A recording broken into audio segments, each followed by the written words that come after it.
Alors, Bezrat Hashem, nous sommes parashat Shofetim. Shofetim, Veshoterim, Titen Lecha Bechol Sharecha. Des juges et des magistrats, tu te mettras dans toutes tes demeures, de toutes tes places. Ça veut dire que dans chaque ville d'Israël, Israël était divisé en 12, okay? En 12 régions. Et chaque région, il y avait une tribu. Dans chaque tribu, il fallait avoir un tribunal. Et le tribunal était composé de 23 dayanim, qu'on appelle Sanhedrin Ketana. Il y a le Sanhedrin Gedola, le grand tribunal, si on veut, 71 dayanim, mais eux, ils étaient à Jérusalem. Et les autres, dans chaque ville, comme la Torah dit ici, Shofetim Veshotrim, des juges et des magistrats, tu te mettras dans toutes tes demeures, dans toutes tes villes, Ken, dans chaque ville, il faut 23 dayanim. Eux, ils sont Sanhedrin Ketana. Maintenant, eux, ils ont le droit de juger, de condamner à mort s'il faut. Mais quand il y a un problème qu'ils n'arrivent pas à régler entre eux, par exemple, ils arrivent dans... Ce qui arrive, c'est un vote. Alors, ils font un vote. Et on va dire que sur le 23, il y a 11 et 11, 11 pour, 11 contre et un qui s'abstient. Là, ils ne sont pas arrivés à une décision. Là, qu'est-ce qu'ils font? La Torah dit « Vekamta ve'alita » Il faut qu'ils montent tous les dayanim là, il faut qu'ils montent à Jérusalem et ils mettent le jugement devant le grand tribunal qui est à Jérusalem, qui est le Sanhedrin Gedola. Okay? Ça veut dire que dans la Torah, okay, quand on dit tzedek, tzedek tirdof, la justice, après la justice, tu courras, okay? Ça veut dire qu'il faut qu'il y ait une justice. Pourquoi?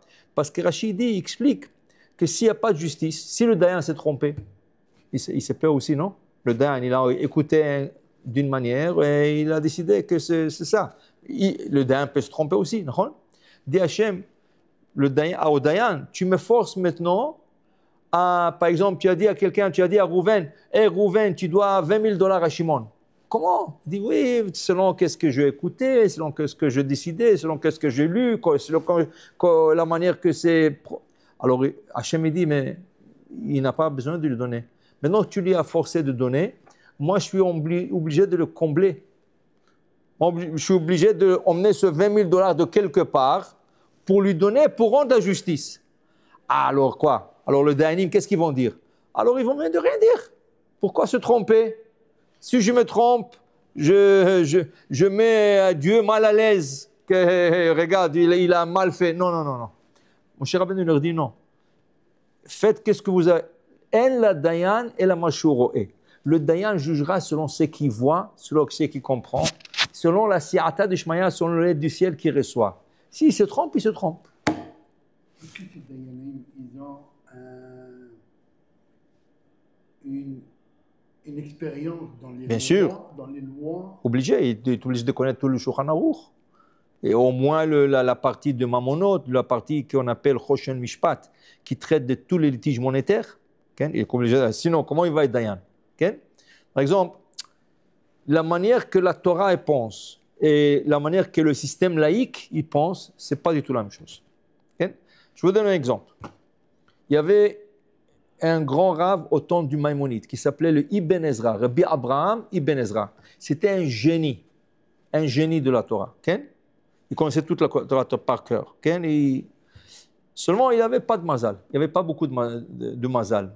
Qui veut dire qu'il disait sur lui-même que s'il aurait travaillé dans la Hevra Kadisha, il n'y aurait pas eu de mort. Le mazal était tellement mauvais que s'il aurait travaillé avec des morts, il n'y aurait pas eu de mort. Parce qu'il n'a pas de mazal. Le Maïmonide, toujours qui était riche, parce que le Maïmonide travaillait avec des rois, avec des ministres, toujours il essayait de lui glisser un peu d'argent. Parce que quand même, c'était un grand érudit. Ce n'est pas quelqu'un qui... n'importe quoi. Et toujours, il a refusé. Toujours, il a refusé. Okay? Une fois, il est venu chez le Maïmonide pour dire, comme ça, pour une visite. Et le Maïmonide, il a dit, voilà l'occasion que je veux lui glisser un peu de l'argent sans qu'il sache que c'est moi. Alors, il a appelé son shamash, il a dit, son serviteur, il a dit, écoute, prends ce sac d'argent. Maintenant, lui, d'ici, il va à la maison. Alors, il doit passer par un petit pont. Mets l'argent à côté du pont et tu surveilles que personne ne le prend. Et dès qu'il passe, il va trouver de l'argent, il dit « Ah, j'ai trouvé de l'argent, quelle chance, une bonne journée chanceuse. Okay? » Ce qui est arrivé, dès qu'il est parti, lui, Ibn Ezra, il commençait à pleuvoir. Alors maintenant, lui, il doit monter sur le pont. Mais il avait peur, le pont d'avant, ce n'est pas le pont d'aujourd'hui. Il avait peur que s'il monte sur le pont, il glisse, il tombe dans l'eau. Qu'est-ce qu'il a décidé de faire? Il a fait un détour. Il a fait le détour, il n'a pas trouvé l'argent. Le maman, il dit, voilà, c'est son mazal. Je ne peux pas lui changer le mazal. Il est né dans tel mazal. La Gemara dit, tu es né dans un mazal, c'est très difficile à changer. Okay? Parce qu'il y avait un rave qui était très pauvre dans le Talmud. Et une fois, il s'est plaigné à Hachem. Pourquoi tu m'as créé comme ça? Pourquoi? Il dit, écoute, parce que tu es tellement tzaddik, je suis prêt à mettre les pendules en arrière. Je te prends, je te remets dans le monde. Mais je ne te promets pas que tu vas être riche. Peut-être tu vas être plus pauvre que maintenant. Parce que, comment ça marche? Regarde, au moment que tu es né, il y a 7 planètes. Les planètes que nous connaissons, Jupiter, Mars, toutes ces planètes, la Lune, le Soleil, la Lune, tout le système solaire qu'on appelle. Il y a 7 planètes là-bas. Quand tu es né dès que tu es né, chaque planète, elle est en domination de 2h30, 3 heures sur Terre. Ça veut dire que la manière que ça marche, il y a une domination, une énergie qui descend de cette planète. Okay? Je vais vous donner un exemple. Le Hasidim, surtout Lubavitch et tout ça, le vendredi soir, ils ne font pas le kiddush avant la sortie des étoiles. Pourquoi? Parce qu'ils disent que le vendredi soir, au moment que nous sortons de la prière, il fait encore jour d'or, la planète de Mars, elle est en domination. Et Mars est une planète rouge. C'est le sang. Le vin est rouge, et tu mets les deux ensemble, ça peut causer une explosion. Qu'est-ce qu'ils font? Ils font Arvid beaucoup plus tard. Ils restent beaucoup plus tard. Quand il fait vraiment, vraiment nuit, c'est là qu'ils rentrent chez eux pour faire le kiddush. Le séfarade, nous n'avons pas cette coutume. Mais certains Ashkenaz, pourquoi? Parce qu'ils disent qu'il y a une influence directe de ces planètes sur Terre. Et la Gemara explique que l'influence de ces planètes emmène la mazal d'une personne. Il y a des planètes qui te donnent la richesse. Il y a des planètes, par exemple, si tu es né dans la planète Mars, sur l'influence de Mars, tu courras après le sang. Mais la Gemara dit, tu as toujours le libre arbitre. Tu peux être un assassin, okay? Tu peux être quelque chose de mauvais avec le sang, mais d'autre part, tu peux être un docteur, un chirurgien, tu peux être un moël, tu peux être un shohet. Okay? Ça veut dire que tu peux prendre ton mazal, qui peut-être, il a une mauvaise influence, mais il y a toujours le bon côté. Tu peux tu l'as commandé. Ouais. Okay? Par exemple, Avraham Avinu et Sarah, ils sont nés dans un mazal, okay? Ils sont nés chez Jupiter. Jupiter, c'est une planète qui a, je crois, qui est moins 275 Celsius. Moins 275. C'est une planète froide. Ça veut dire que si tu es né contre l'influence de cette planète sur Terre, ton corps est froid de nature. Quelqu'un qui est froid de nature ne peut pas avoir des enfants. Si tu es froid de nature, tu ne peux pas avoir des enfants. Et c'est pour ça qu'Avraham et Sarah ne pouvaient pas avoir, jusqu'à qu'Akadosh Baruch Hu leur a changé le mazal. Il lui a sorti de cette planète, de ce système solaire, et lui a dit, regarde, je te sors du système, maintenant tu pourras avoir des enfants. À ce moment-là, je vais poser une question. Pourquoi tu veux poser cette question? Stupide, mais je sais. Vous dites que chacun qui est né, il a son mazal Exact. au moment qu'il est né. Comment ça se fait qu'il y a des rabbins aujourd'hui, dont les gens ont des problèmes, ils ne peuvent pas avoir des enfants, ils ont des malheurs avec la femme, avec les enfants. Ils vont voir ces rabbins et ils leur disent, bon, fais comme ça, fais comme ça, fais comme ça, tu vas voir, voilà. je vais te changer ton malheur. Voilà. Le rabbin, on va pas aller loin, Baba Salé. Oui.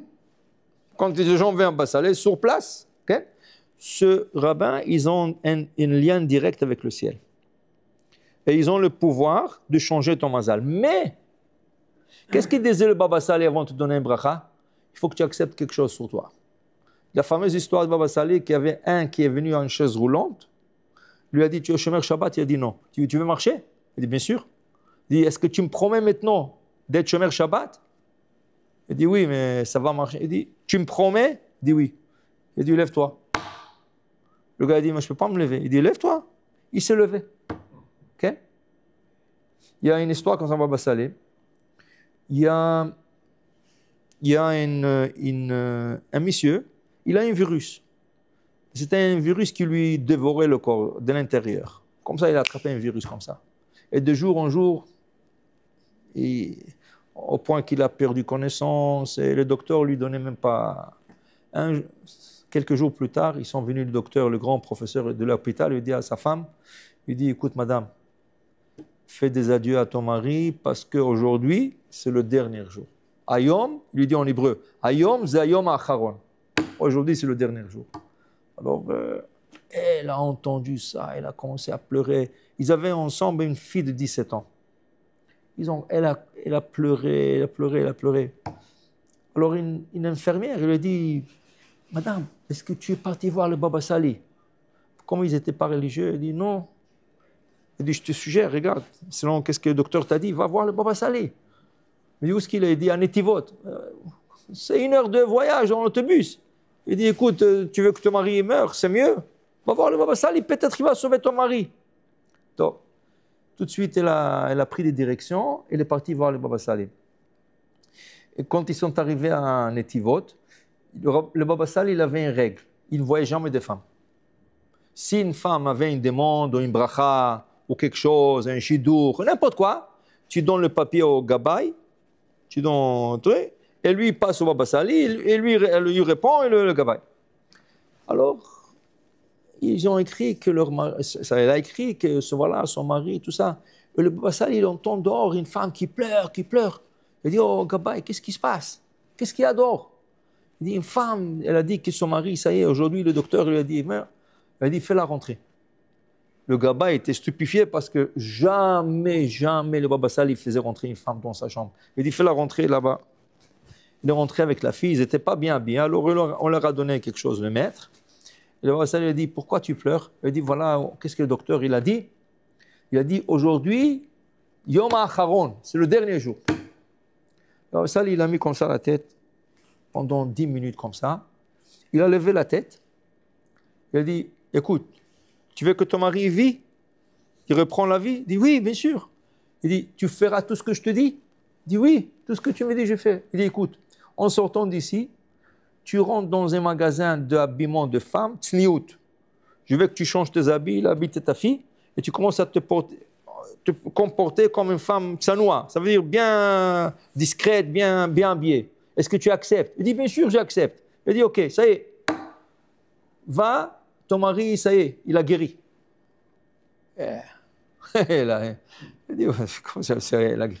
Mais elle a dit, je vais faire qu'est-ce qu'il dit. Elle est rentrée dans un magasin. Elle était mal habillée, vraiment mal habillée. Alors elle a dit, donnez-moi cette jupe, donnez-moi ça. Elle a fait tout ça. Donnez-moi pour couvrir les cheveux, un foulard pour couvrir les cheveux, tout ça. La madame le regardait et dit, qu'est-ce qui est arrivé? Elle dit, on ne sait pas, les Baba Sali. Ah, Baba Sali, ouais. Elle court à l'hôpital et veut aller voir son mari. Elle veut rentrer dans la chambre. L'infirmière dit, non, personne rentre. Il dit, oui, je suis sa femme, personne rentre. Elle essaie de pousser la porte et l'autre, elle lui pousse la porte. Il dit, personne rentre. Elle entend beaucoup de docteurs dans la chambre. Elle dit, waouh, ça y est. Elle a commencé à pleurer. 15 minutes plus tard, le docteur, un groupe de docteurs, 5 docteurs, ils sortent de la chambre. Il dit, madame, on ne comprend rien. Ton mari, il aurait pris la vie. Le virus est passé. Tout est normal. Mais on ne comprend pas comment c'est. Le gars était supposé de mourir aujourd'hui. On ne comprend rien. Elle dit, waouh, Ribono Shalom. Elle est rentrée. Il lui a dit, donne-moi à boire de l'eau, j'ai soif. Donne-moi à boire de l'eau, j'ai soif. Ça a pris 1 mois. Le gars, il se rétablit. Alors sa femme lui dit, écoute, il faut qu'on va chez Baba Sali pour lui dire merci. Donc lui, il a raconté qu'est-ce qui est arrivé. Il dit aussi, là, on va. Ils sont partis chez Baba Sali. Et ils ont dit merci, rabbin, et tout ça. Quand ils sont sortis, le gabay lui a dit au rabbin, mais rabbin, comment tu as fait ça? Comment le gars, il a guéri? Le gars était mourant. Comment tu lui as guéri? Il dit, écoute, elle m'a dit une chose. Elle m'a dit que le docteur lui a dit, Ayom, aujourd'hui, c'est Yom Acharon. C'est le dernier jour. Alors, je commençais à penser, à réfléchir un peu. Où c'est écrit dans toute la Torah, Yom Acharon, dernier jour? Où c'est écrit un pasouk, un verset, que ce mot-là apparaisse dans la Torah? Yom Acharon, dernier jour. Je pensais, c'est pour ça, il lui a pris 10 minutes comme ça. Et après, on le dit chaque vendredi soir. Eshetcha il mim, ça. Vatischak le Yom Acharon. Mais qu'est-ce qui est écrit avant ça? Oz ve'adar levusha. Elle est bien habillée. Vatischak le Yom Acharon. Elle pourra se réjouir et rire le dernier jour. Alors, je me suis dit, voilà, si elle va s'habiller tsniout, elle pourra se réjouir dans le jour qu'on lui a dit à son mari, c'est le dernier jour. Mais là, il fallait que je cherche des mérites. Il est parti voir qui? Écoutez ça, Baba Sali, je cherchais en haut Shlomo HaMelech, le roi Salomon. Et quand je le trouvais, je lui ai dit, écoute, tu as écrit ça. Oz ve'adar levusha v'tisra. Alors j'ai besoin que ce mari, cette femme, si elle s'habille tsniout, tu lui guéris. Il dit, vas-y. C'est-à-dire que le Baba Sali, il parlait au Shlomo HaMelech. Ces tzadikim, ces grands tzadikim, ils ont la possibilité de quitter leur âme du corps. L'Or HaChaim HaKadosh, Rabbi Chaim Ben Attar, écrit ça dans son livre. Il y a la neshama qui est attachée à notre corps par un fil d'argent. Ils appellent ça, ce n'est pas un fil en argent, mais ça s'appelle le fil en argent. D'ailleurs, la science a trouvé ce fil, ce concept en Inde. Il dit comment des pakirs, des fois des pakirs, qui rentrent la tête dans la terre, ils restent comme ça 3 jours, sans respirer, sans. Comment? Ils ont trouvé cette technique de quitter l'âme du corps. Ce n'est pas n'importe qui peut le faire. Maintenant, eux, qu'est-ce qu'ils font? Ils ne font pas comme le Baba Saleh. Eux, tout ce qu'ils peuvent faire avec ça, qu'ils peuvent faire voyager leur âme dans le monde. Alors écoutez, si vous lisez je vais vous montrer le livre. Il existe aussi en français. Ça s'appelle le Mahapach. C'est le Rav Zamir Cohen. Ça s'appelle la Révolution en français. Il est traduit en français et en anglais et en hébreu. Dans le Mahapach, le Rav, il emmène, c'est des choses que la science a trouvées qui existaient déjà dans la Torah, mais la Torah déjà en parlait. Alors il parle de ça, ici dans ce livre, il parle de ça qui s'appelle Chut HaKesef. Je ne sais pas si je vais le trouver tout de suite, mais si vous cherchez, c'est sûr que vous allez le trouver. Chut HaKesef. Et il dit que quand ils ont trouvé ça, ils ont fait une expérience avec 2 scientistes, une femme et un homme. Un, l'homme habitait en Scandinavie. La femme habitait l'Angleterre. Maintenant, l'expérience était que la femme qui connaissait à faire ce mouvement de quitter l'âme du corps, elle voyageait dans le monde, elle était supposée d'aller le voir et rapporter tout ce qu'elle a vu. Alors ici, ils emmènent tout, ils emmènent l'expérience. Ils emmènent comme quoi elle est revenue et elle a raconté, voilà, il lisait tel livre, telle page, tout là. Et tout était exact. Mais le tzadikim, ici, il explique quelque chose d'intéressant. Il explique que ce fil, il est épais, et quand il voyage dans le monde, il devient plus et plus étroit, plus fin. Okay? À un certain point, cette neshama, l'âme, sent que si elle voit un peu plus loin, que ce fil peut se déchirer. Et là, ils sont obligés de retourner dans leur corps. Ça veut dire qu'ils ont une technique, mais cette technique est limitée. Tandis que le tzadikim, ils ont une technique illimitée. Qui veut dire quoi? Quand un tzadik quitte son corps, il peut aller dans le ciel. Il peut traverser le ciel, il peut aller dans olamot qu'on appelle, de monde entier. Ça, c'était le Baba Sali, le Baal Shem Tov, le Or HaChaim HaKadosh, tout le grand Rabbi Chaim Pinto, tout le grand tzadikim. Voilà, Chazakor. Tout ce grand tzadikim, ils avaient cette technique. C'était une technique de Torah. Alors voilà comment répondre à ta question, Yitzhak. Pour répondre à ta question. Non, je comprends. C'est pour ça que j'essaie de trouver même le Béatar, le rabbin. J'ai aussi son cœur. Ah, c'est ok. Au téléphone. Non, parce que c'est... Alors voilà, pour vous dire que le tzadikim, c'est ça leur force. Pourquoi tu nous as emmenés là-bas, cette question? Hein? Comment on est arrivé à ta question? Non, Ah, le mazal. Vous avez dit le mazal. Voilà. Alors le mazal, un tzadik, il peut changer un décret. Pas le mazal, un décret. Mais aussi, il peut donner à quelqu'un un bracha d'être riche. Pourquoi? Parce que cette personne, elle a cette potentiel. Il ne peut pas lui changer le mazal. Il ne peut pas lui changer le mazal. Mais qu'est-ce qui arrive?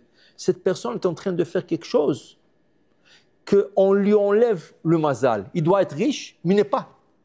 Pourquoi? Parce qu'il est en train de faire une certaine faute ou des fautes qui lui empêchent, qui lui fait un blocus sur son mazal. Son mazal, c'est d'être riche et ça lui enlève le mazal. Alors le tzaddik, qu'est-ce qu'il dit? Ok, commence à garder le Shabbat, commence à manger kasher, arrête de regarder les femmes toute la journée. Il lui dit des choses que le tzaddik, il sait que lui fait comme défaut. Quand il lui enlève ces murs qui lui séparent, quand il lui enlève ce mur qui lui sépare avec son mazal, tout de suite le gars il devient riche. Comment il est devenu riche? Tu ne peux pas changer un mazal. Non, il était dans un mazal d'être riche. Seulement, des fois, tu te trouves dans le mauvais endroit. Qui veut dire quoi? Des fois, ton mazal t'attend dans une certaine ville. Alors la Torah, qu'est-ce qu'il dit? Il a fait Meshane makom, meshane mazal. Pourquoi tu ne réussis pas ici? Parce que ton mazal t'attend dans une autre ville. Okay? Maintenant, toi, tu ne le sais pas. Quand tu vas chez un tzaddik qui te dit hey, déménage en Israël, déménage ici, va là-bas, fais ça, tu comprends? Le tzaddik, il a ce pouvoir de te diriger vers ton mazal, qui est bloqué temporairement, ou par tes actions, ou par l'endroit où tu te trouves. Tout est relatif, tu comprends?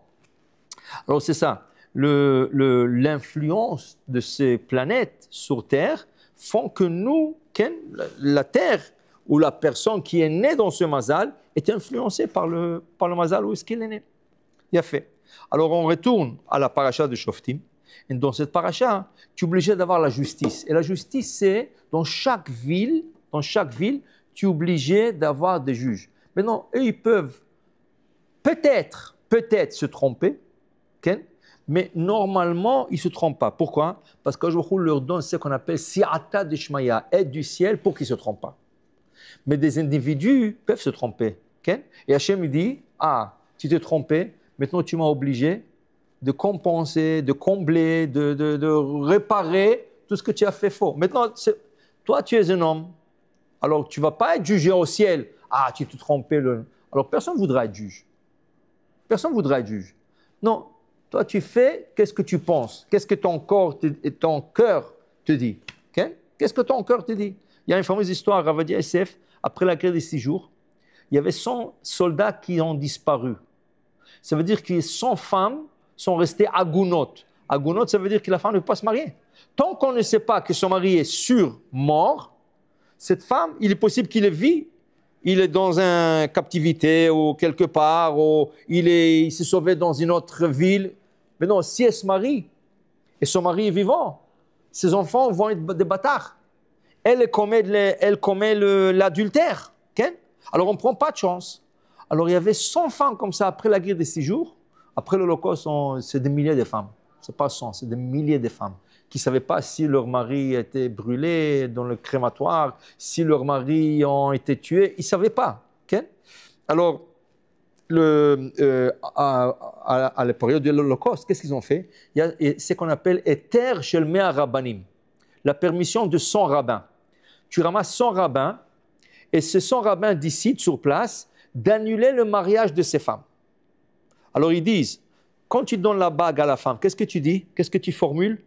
Are at mekudeshet li betabazot kedat Moshe ve'Israël. Mais c'est Israël. Comme la religion de Moshe, de Moïse et d'Israël. Qui c'est Israël? Les rabbins. Je te sanctifie selon la permission de rabbin.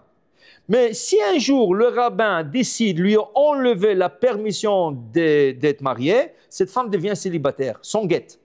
Sans guette. Non, ils ne vont pas le faire, jamais de la vie ils vont le faire. Okay? Mais dans un cas comme ça, après l'Holocauste, des maris qui ont disparu. Et c'était des jeunes femmes. On ne pouvait pas leur laisser comme ça. Alors, qu'est-ce qu'ils ont fait? Ils ont décidé d'annuler leur mariage. Alors, ils ont ramassé 100 rabbins et ils ont fait Eter Mea Rabbanim. Ils ont fait le Eter. Maintenant, ça c'est... Le sous-marin Léviathan. Dakar. Dakar. On n'a plus retrouvé. Alors, c'était la même chose. Ouais. Et le pilote, Ron Arad, ils ne l'ont pas fait parce que c'était un individu. Ils ne vont pas le faire pour des individus. Et la femme, la pauvre, jusqu'à aujourd'hui, elle est encore à Gouna. Oui, mais on le sait qu'il est mort.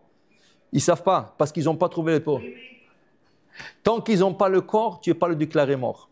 Parce qu'il y avait une fois qu'ils ont dit ils vont remettre le corps.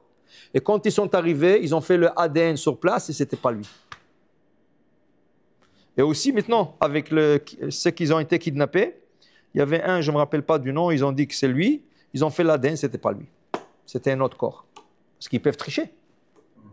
Tant que tu n'as pas le corps, tu ne peux pas le déclarer mort. Alors la femme reste à Gouna.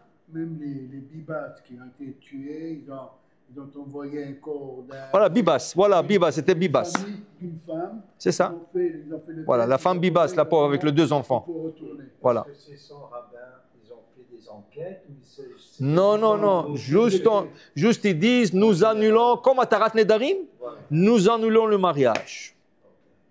Il paraît, je ne sais pas combien c'est vrai, vous allez me dire, que même si jamais, par exemple, ils veulent changer ici, aux États-Unis, pas aux États-Unis, dans le monde, changer les lois des fêtes, au lieu d'avoir 2 jours de fête comme Rosh Hashanah ou autre chose, s'il y a, je ne sais pas combien de rabbins qui se réunissent... Non, ça, tu ne peux pas. Non, tu peux pas. Tu ne peux pas. Non, parce qu'il faut un Beddin qui est plus grand en nombre, qui est très possible, tu as beaucoup de rabbins, mais en sagesse. Personne ne peut dépasser la sagesse du Sanhedrin qui a décrété cette loi. Non, tu ne peux pas. Tu sais ce que Où c'est j'avais... que tu vas trouver aujourd'hui 70 rabbins qui sont d'accord? Non, ça ne nous arrange pas aussi. Alors voilà, c'était le Rav Vadia, il avait le 100 personnes qui devaient permettre, et là, ils ne voulaient pas faire le terme rabbanim. Alors, il y avait 2 rabbins, il y avait le Rav Vadia et le Rav Messas, Rabbi Shalom Messas, qui étaient spécialisés avec les lois de la Torah, ou les lois de la Halacha, de permettre ces femmes, de leur donner une permission de se marier sans arriver à ce éther de 100 rabbins. Le Rav est arrivé à faire 99 femmes. En quelques mois, il est arrivé à donner à 99 femmes une permission de se marier. Et une personne, il n'arrivait pas à trouver dans la halakha, dans la loi juive, une permission pour permettre sa femme de se marier. Ça veut dire quoi? Je vous explique. Par exemple, tu trouves le soulier, le botte du soldat. Maintenant, le soldat, dans le deux bottes, ils mettent ce qu'on appelle disquite, une plaquette, avec leur nom, avec le Teudat Zehut, avec le Ken. Alors des fois, après une explosion, les soldats, tu ne trouves plus le corps, mais tu trouves le soulier. Et tu trouves la plaquette dans le soulier. La question va savoir si par erreur, il n'a pas changé de soulier avec son ami, parce qu'il faisait tout vite, et peut-être il a mis ça, peut-être on pense c'est lui, c'est pas lui. Alors il y a des manières, dans la halakha, ça prend de jours et de jours. Rav Messas ne dormait pas de nuit et de nuit pour permettre des femmes comme ça, que leur mari est décédé dans l'armée, ou des maris qui ont disparu un jour de l'autre, il a disparu, on ne savait pas si on l'a kidnappé, on l'a tué. Le Rav Ovadia, il a trouvé permission pour 99 femmes, il n'arrive pas à trouver. Il n'arrivait pas à comprendre pourquoi il ne trouve pas. Des semaines. Un jour, ils ont fait un échange de captifs entre Israël et Égypte. Premier avion est arrivé, le Rav il a envoyé son chariot, va vite. Va voir dans les listes si le gars n'est pas là-bas. Premier avion, le gars n'était pas là-bas. Deuxième avion est arrivé, il dit va vite, va trouver. Le parti là-bas n'était pas là-bas, le gars n'était pas là-bas. Alors le messager lui a demandé à quelqu'un, il dit ça y est, il n'y a plus de soldats sur l'avion. Il dit non, il y a un, mais il est sourd de béquilles, ça lui prend un peu plus de temps. C'était le gars. Alors le Rav Yitzhak Yosef, il dit regardez, du ciel, ils ont veiller sur le Rav Ovadia pour qu'il ne se trompe pas, il ne permette pas à sa femme et que le gars il arrive. Okay? Il faut beaucoup d'aide du ciel pour que le rabbin ne se trompe pas. Rav Shalom, il se trompe, il lui dit va te marier, et après quoi? Okay? Après toute la vie, la femme voudra de ce rabbin. Ah, tu m'as dit que oui, tu m'as dit c'est à cause de toi, et regarde, tu as créé maintenant des bâtards et tout ça. Tu ne veux pas, c'est une responsabilité. Okay? Alors, ce Dayanim, ils ont Si'ata d'Ishmaya. Okay? Alors, ils sont 23 dans chaque ville, 71 dans le Sanhedrin, et tu as encore 120 rabbins qu'on appelle Anshe Knesset HaGedolah. Okay? Pour que dire le En même temps, comment? dans la même époque. Oui, dans la même époque. Ça, c'est le système judiciaire juif. Pourquoi? Tzedek, tzedek tirdof. Il faut courir après la justice. Comment qu'ils avaient Hein? Comment est-ce qu'ils sont choisis? Ah, c'est par le tribunal. Le tribunal, lui, il choisit. Lui, il nomme. Lui, non. Comment il s'appelle j'ai oublié son nom. Lui, il faisait partie de Bedin de Rabat. Ouais. Le rabbin de Montréal. Sabah. Il faisait partie du Bedin de Rabat. Alors, pour vous dire, voilà, ça c'est tellement important. Hein? C'est une position à vie. Oui. À vie, ouais. C'est une position à vie. Tant qu'il ne fait pas quelque chose de mauvais, hein? Si là, il reçoit une mauvaise renommée, quelque chose comme ça, ils vont le sortir. Mais sinon, il n'y a pas de raison de le nommer. Il reste. Okay? Alors voilà, ça c'est la Torah et veut toujours avoir la justice. Okay? Tzedek, tzedek, tirdof. Parce que dans le ciel, tout est juste. Okay? Chad Shalom, quelqu'un décède. Quels sont les mots de condoléances? Tzadik ata Adonai ve'yashar mishpatecha. Tzadik Adonai bechol derachav ve'chasid bechol ma'asav. Tzidkatecha tzedek le'olam ve'tuchat chaim. Pourquoi? Tzadik ata Hashem. Hashem est tzadik. Qui veut dire, Hashem, s'il a enlevé quelqu'un de ce monde, ne va pas te plaindre. Pourquoi tu l'as enlevé? Il était jeune. S'il a enlevé, il y a une raison. Et Hashem a fait la justice. Pas qu'il s'est vengé de ce rabbin. La Gemara, elle raconte, il y avait un rabbin qui s'appelait Rabbi Boun. Et ce rav, il est décédé à 28 ans. Alors la Gemara dit, comment ça se fait? C'était un tzaddik, comment ça se fait qu'il est mort? Dit la Gemara, lui, il a appris en 28 ans, qu'est-ce qu'un autre rabbin, ça lui prend 100 ans à apprendre. Alors il n'avait plus quoi faire ici. Alors il est retourné au ciel. Alors tu te poses la question, 28 ans, qu'est-ce qu'il a fait ce tzaddik? Il est tzaddik. Non, mais il a fini son tikkun. Il est venu ici pour faire un tikkun. Il a fini son tikkun, c'est fini. C'est pour ça que je ne veux pas apprendre beaucoup. On commence à apprendre. C'était toujours un tribunal de 23. Toujours. Alors, Toujours. pas Les 3 tribunaux milliards. peuvent être 3, 23, 71, 120. Alors, s'il y avait un cas, il y avait toujours 23. Okay. Mais ça, c'est des cas importants. Ce n'est pas quelqu'un a pris à quelqu'un $100, ou l'autre il dit $1000, il m'a pris le champ. Ça, tu vas dans des petites litiges. Ça, c'est dans le tribunal de 3 Dayanim. Des fois, tu vas dans un Dayan. Des fois, il y avait un Dayan même. Moumché, s'il est calé, il peut avoir un Dayan. Si ça prend un peu plus, c'est 3 Dayanim. Mais quand ça arrive à des meurtres, quand ça arrive à des choses vraiment trucs, là, ils vont aller voir par exemple, Eshet Ish, elle a trompé son mari, on n'est pas sûr, oui, non, elle a trompé, on n'a pas trompé. S'il est trouvé coupable, il y a une punition. Là, ça, c'est tu escales. Tu vas dans le grand tribunal. Okay? Ça, c'est la base de la justice du monde. C'est ça. Mais dans la Torah, okay? La Torah dit au Dayan, Lotikar shochad, ne prends pas de pot de vin. Okay? Qui a shochad yaver ene chachamim, parce que le pot de vin t'aveuglera. Tu ne pourras pas avoir la justice. On cherche la justice. Okay? On cherche une justice, quelque chose de... Okay? Alors, pour dire combien une personne, elle doit faire attention, un dayan surtout.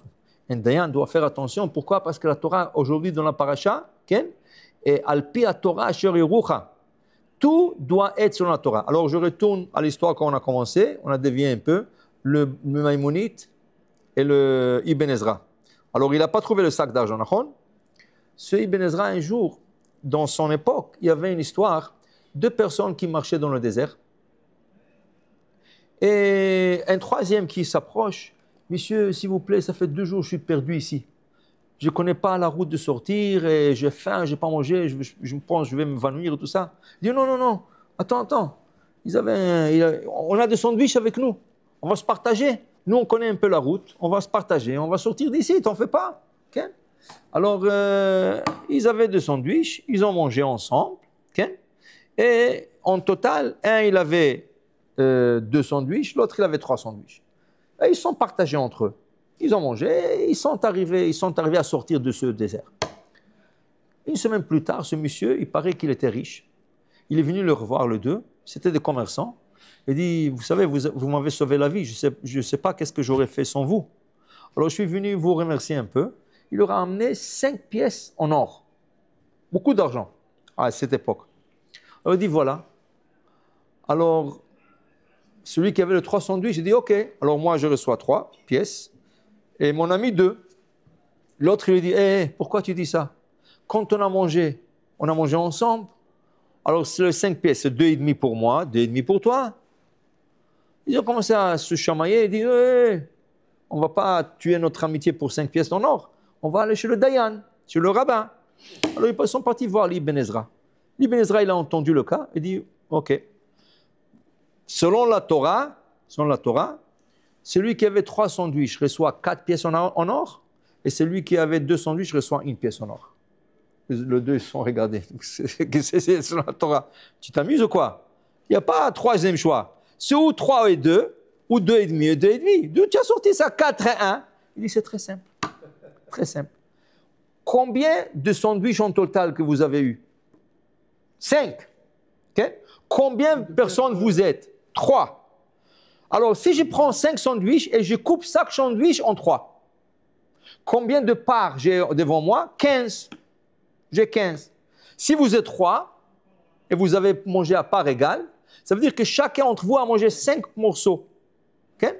Alors, on va voir. Celui qui avait 3 sandwichs, il a en total 9 morceaux. Il a mangé 5. Combien il a partagé avec vous 2? 4. Alors, il reçoit 4 pièces. Celui qui avait 2 sandwichs, combien de morceaux il a en total? 6. Parce que tu divises 2 sandwichs en 3. Il a 6 morceaux. 6 morceaux, il a mangé lui 5. Combien de morceaux il a partagé? 1 morceau. Alors voilà, il reçoit 1. Est-ce que tu aurais pensé sur ça, Chacha? Non. Ça, c'est les lois de la Torah. C'est pour ça qu'on te dit, tu ne peux pas aller chez les tribunaux laïcs. Parce qu'ils jugent selon les yeux, selon les oreilles, ce qu'ils pensent. La Torah, c'est des non-dimensions. Il y a un chokhmah dans la Torah. Il y a une sagesse dans la Torah. Et ça, c'est le dayanim. Tzedek tirdof. Tu comprends? Et ça, c'est la justice parfaite. Ça, c'est la justice parfaite. Okay? Et dans tout le domaine, pas rien que dans ça, dans le kasher, dans le question shalom bayit et tout ça, il y a toujours... Moshe Rabbeinu, qu'est-ce qu'il faisait? Moshe Rabbeinu, qu'est-ce qu'il faisait? Quand il y avait une femme qui se plaignait de son mari, ou un mari qui se plaignait de sa femme, qu'est-ce qu'il lui dit à la femme? Madame, va dormir ce soir chez tes parents. Lama. Le lendemain, quand la main descendait, Moshe Rabbeinu voulait voir où tombe la portion de la femme. Chacun, il avait une portion de 1,6 kg. 1,5 kg, 550. Okay? On va dire 1,6 kg pour arrondir. Chacun, il avait 1,6 kg par jour de manne, qui mangeait la moitié le matin, la moitié du soir. Moshe Rabbeinu voulait voir le lendemain où tombe la portion de la femme. C'est le mari qui collectait. Est-ce que la portion de la femme tombait chez lui à la maison ou chez ses parents? Si la portion de la femme tombait chez ses parents, il lui dit, reste là-bas, c'est toi qui es fautif. Si la manne de la femme tombait à la maison, il dit, retourne à la maison, c'est lui qui est fautif. Okay? Quand il y avait deux gens qui se chamaient, il m'a pris, il m'a fait, ok, demain on va voir où votre portion va tomber. Si la portion de Shimon, de Rouven, tombe chez Shimon, okay? Va lui demander pardon, c'est toi qui es fautif. Si la portion de Shimon tombe chez Rouven, il dit, Shimon, va lui demander pardon. C'est pour ça qu'ils sont pleins de la manne. Bilti Laman enenu. Laman est en train de dévoiler toutes nos choses cachées. Tu ne veux plus tricher. Pourquoi? Parce que Laman faisait la justice. Alors qu'est-ce qu'ils ont dit? Non, on ne veut plus de cette manne. On veut de la viande normale. Dis-moi, tu manges le lechem aberim, les anges, ils mangent la manne. Pourquoi tu ne veux pas? Non, parce que la manne, il faut être un sadique là. Parce que tu fais une petite faute, tu ne veux pas tricher. Mon cher ami ne se casse pas trop la tête. Où la manne tombe, c'est tout. Alors, il voulait se débarrasser de la manne. Et Moshe leur a donné toute une leçon de morale. Vedi Lavan, on a lu ça il y a 2 semaines, dans Parashat Devarim. Vedi Lavan, Rachid dit, Shetaflu à la manne, qui sont pleins de la manne. Alors pour dire à Botaï, voilà, pour la Torah, la justice, c'est très, entre un homme et une femme, un homme et son ami, un homme c'est sa famille, tout ça, c'est très important la justice. Pourquoi? Parce que la Torah, elle est juste. Mishpete Adonai Emet, Tzadeku Yardav. Toutes les lois de la Torah, c'est tzedek, c'est la justice. Alors pour dire, voilà, et chacun, il doit être son propre juge. Tu n'as pas besoin que quelqu'un te juge. Toi, tu peux juger chaque soir, est-ce que j'ai bien fait aujourd'hui, j'ai mal fait, qu'est-ce que j'ai bien fait ou qu'est-ce que j'ai mal fait, et tu te juges toi-même. Et comme ça, de telle manière, tu deviens ton dayan, et tu fais la tchouva, et va Hashem, à quoi je vous t'écris la haïm tovim shalom. Baruch Adonai le'olam, amen ve amen.